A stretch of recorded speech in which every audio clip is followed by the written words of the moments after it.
So final video on this wagon swap. For those of you who've been following, thank you, and for those of you that are just tuning in, this is a 49 Willys,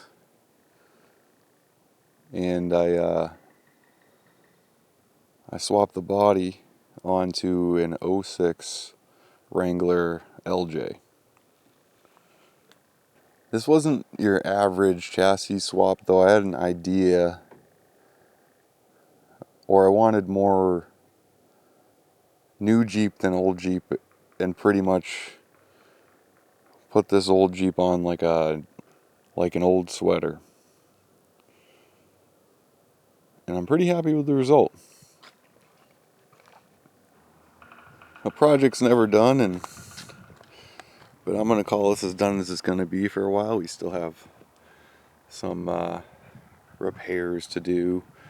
The doors don't quite work right, and a whole bunch of things, but I needed the tool for survival this winter.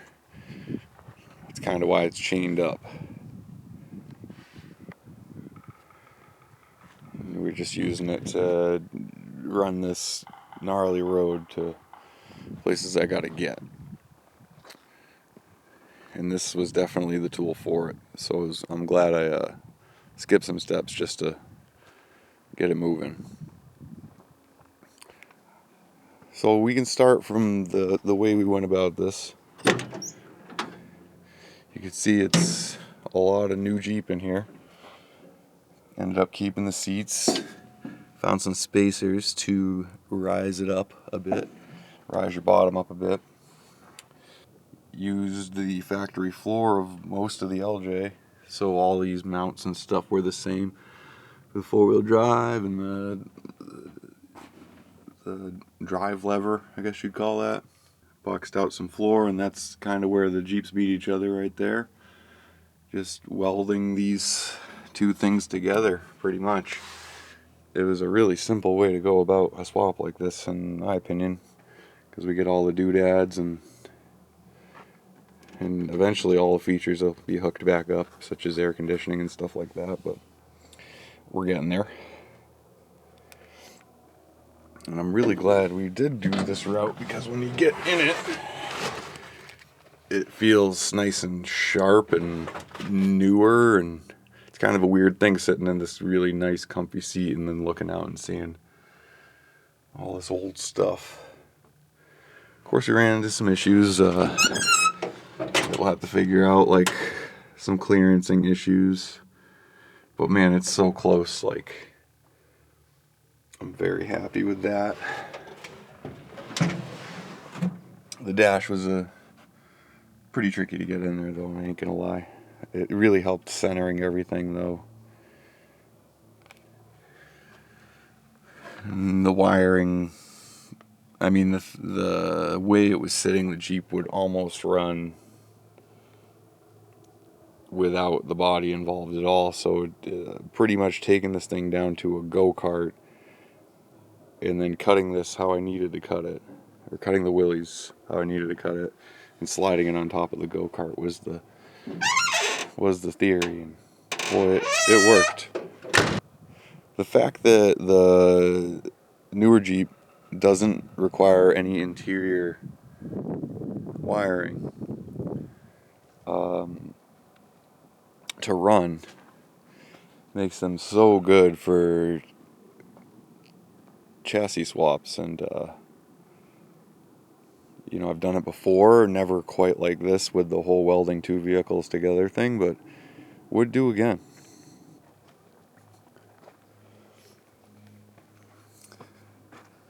We got the factory newer cooling in there.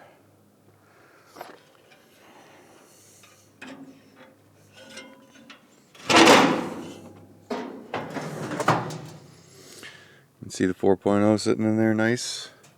You can see the Wrangler firewall. There's still some welding to do, a little bit, but I'm pretty happy with structurally how this turned out. Everything just fit in there pretty hunky-dory. Had to, do a few brackets.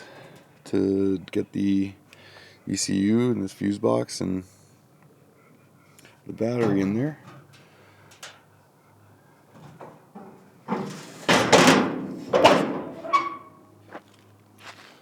So, initial reason for doing this is like a Wrangler is awesome in the woods, but it don't quite got the cargo or the trunk that this sucker's got. Obviously, it was a heck of a job getting both of these rigs home, and it was a little scary cutting them apart. But I, had the theory that it wouldn't be too bad. I'm not an engine man, not interested in swapping new engines into old chassis, and if I could get this Jeep pod contraption in a running state and drop on any body I want, provided the wheelbase aligned, I'd be willing to try it. And I'm really happy with the result. You can see the Dana 30 under there and all that nice Jeep modern suspension geometry and steering geometry, allowing I have not taken this up on the road, but what it's telling me in the woods is it should cruise pretty good, especially on that LJ longer wheelbase. Tends to greatly improve like highway stability for just being a bit longer. But we get to keep all the cool old stuff that's really practical and how it works. No struts to get destroyed. And this thing naturally was in really good shape coming from originally Wyoming. But we've just been using it as a straight survival vehicle to work in the woods, and it's working. It's pretty exciting.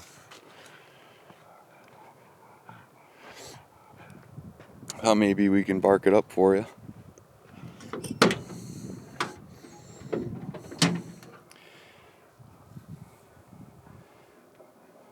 No carburetor, so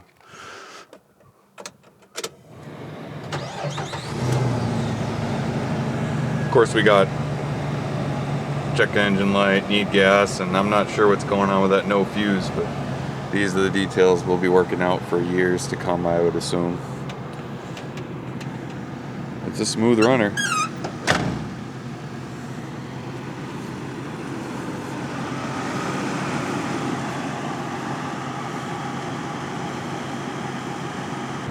We have we got all this working that was broken initially. Classic like Mopar stuff of the era, but at least we got some cool air coming in. It ain't air conditioning, but the heat works great.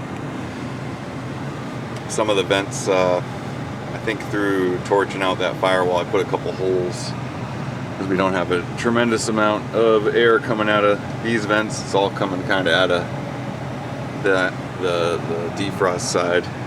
This seems down here to have no effect. Yeah, just like don't have the plastic parts to tell you what gear you're going into, but let's drive. We're in 4 low. Got the factory pedals. Off we go. That's the squeaking from I think the brakes rubbing. It's okay.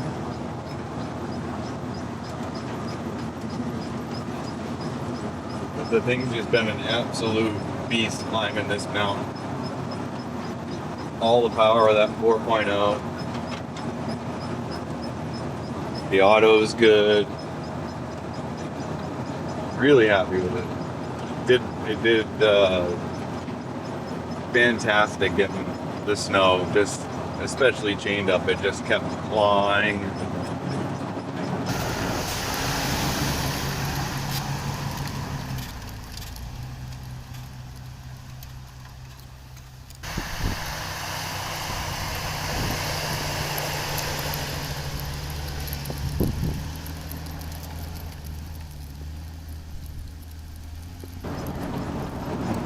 Up this mountain, unplowed, dragging axle, whatever it needed to do.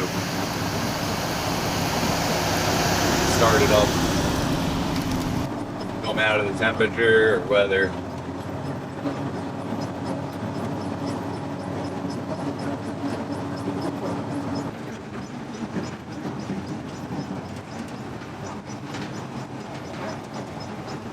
But yeah, looking forward to seeing what this thing can do up on the road. Got a bit more to do.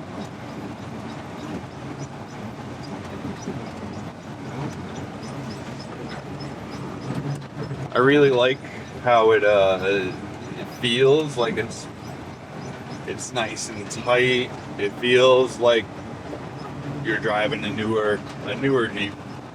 Absolutely. All that work, blood, tears was definitely worth it.